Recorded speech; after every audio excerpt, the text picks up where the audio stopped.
Muito obrigado, Sr. Presidente. Os nossos cumprimentos aos meus ministros dos negócios estrangeiros e da Defesa Nacional. Eu começaria por fazer uma breve consideração destinada a desfazer eventuais equívocos que pudessem surgir acerca da posição do PCP nesta matéria.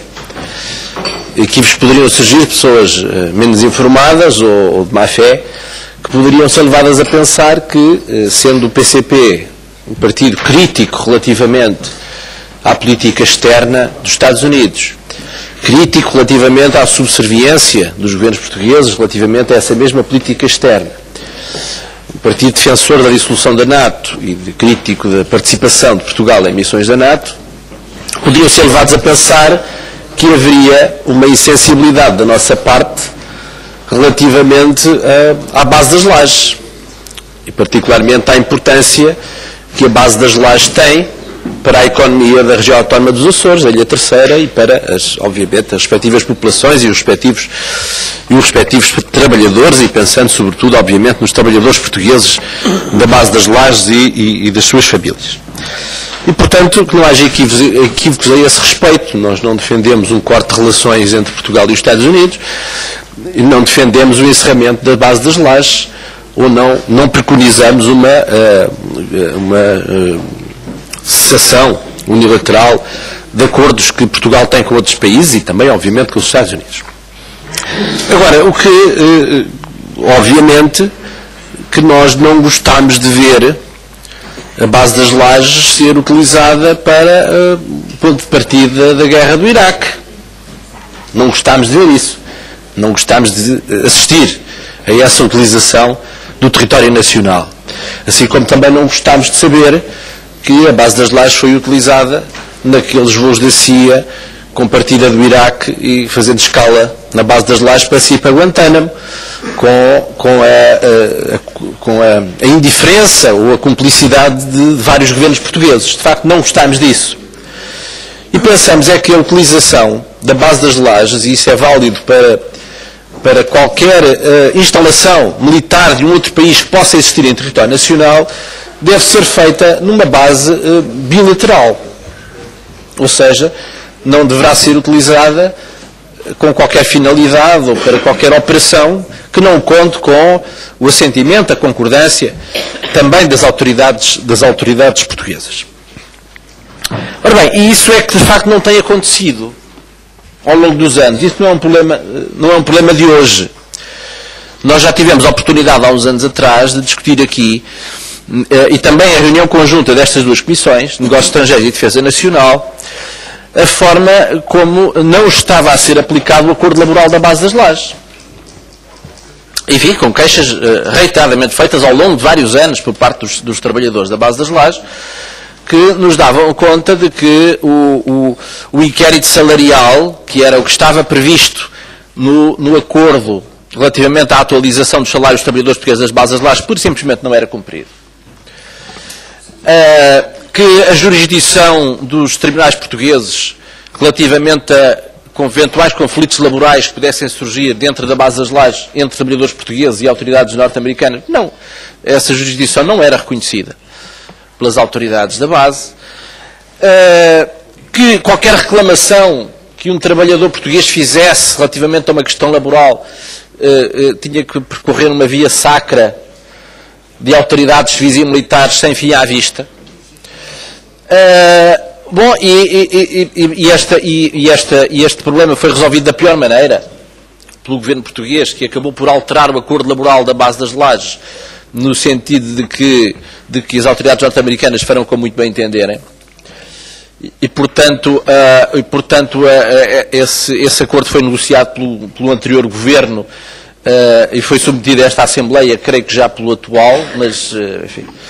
E, aliás, isso é pouco relevante, porque, de facto, quer o PS, o PSD e o CDS convergiram na ratificação desse acordo. Mas, portanto, o que era importante era que a utilização da base das lajes não fosse feita numa base, passa a redundância, unilateral, como tem vindo a ser feito. E que houvesse da parte do Estado português um controlo suficiente acerca da utilização dessa base e dos termos em que ela funciona, designadamente no que envolve os trabalhadores portugueses. Ora bem, o que o Governo aqui nos traz nesta reunião é, em primeiro lugar, uma justificação feita pelo Sr. Ministro dos Negócios Estrangeiros, uma justificação da posição norte-americana, ou seja, explicar-nos porque é que as autoridades norte-americanas pretendem reduzir a sua presença na base das lajes, o que podemos dizer que é uma explicação, obviamente, que vale o que vale, mas que não é relevante para aqui, porque, obviamente, que as autoridades norte-americanas tomarão as suas decisões na base dos seus próprios critérios e não na base dos nossos. E, portanto, serve como explicação, mas digamos que, para o caso, pouco nos adianta. Aquilo que para nós é relevante é que neste quadro haja da parte das autoridades portuguesas uma defesa dos interesses nacionais, dos interesses da região autónoma e dos interesses dos trabalhadores da base das lajes. Isso é que para nós é uma questão fundamental.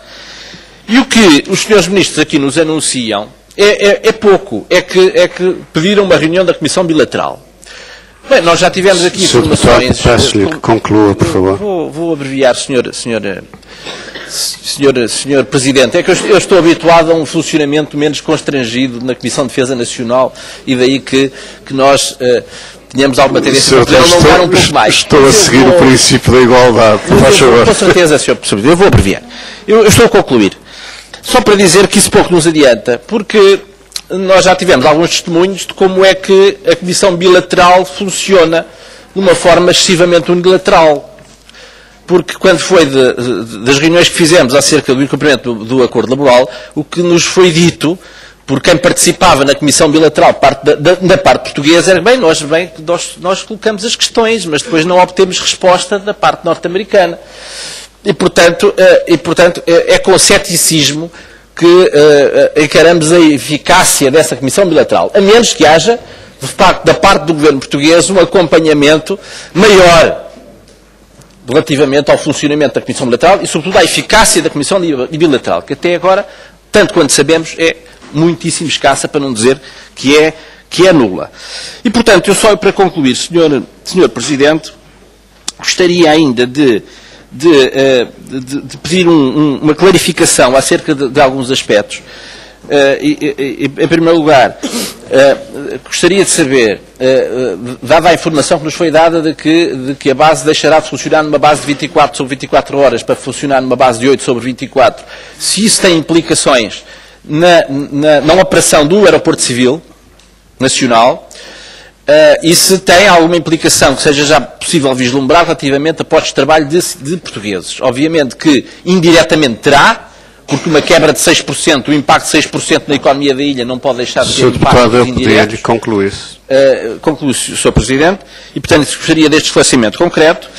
E gostaria de saber que reflexão é que há, e isto é mesmo para concluir, Sr. Presidente, que reflexão é que há conjunta entre o Governo português, o Governo da República, e os órgãos de governo próprio da região autónoma dos Açores, relativamente à vulnerabilidade em que a região está perante decisões que os Estados Unidos poderão tomar, com a legitimidade que têm, relativamente à utilização que pretendem fazer da base. Ou seja, há uma vulnerabilidade óbvia para a qual deviam ser encontradas alternativas no futuro, a médio e a longo prazo. E gostaria de saber que reflexão é que há sobre isso. Sr. Presidente, muito obrigado.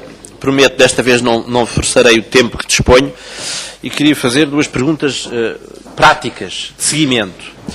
Nós tivemos aqui há poucos dias nesta Assembleia uma delegação de todos os partidos da Assembleia Legislativa da região autónoma dos Açores que nos sensibilizaram a todos, grupos parlamentares e à Sra. Presidente da Assembleia, para este problema, considerando como um problema de grande importância para a região autónoma dos Açores e para a Assembleia Legislativa Regional.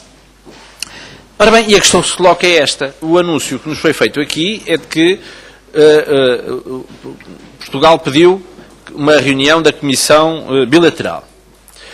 Ora bem, tínhamos muito interesse em saber, tendo em conta o antecedente de ineficácia dessa Comissão, que resultados concretos é que surgirão daqui. E creio que seria importante que depois dessa reunião da Comissão Bilateral pudesse haver uma informação a estas comissões parlamentares sobre que perspectivas, qual foi a receptividade por parte norte-americana, da Comissão Bilateral, aos problemas suscitados pela parte portuguesa e o que fazer a partir daí. Creio que este follow-up seria de grande importância para todos e, sobretudo, para a salvaguarda, obviamente, dos interesses nacionais e da região.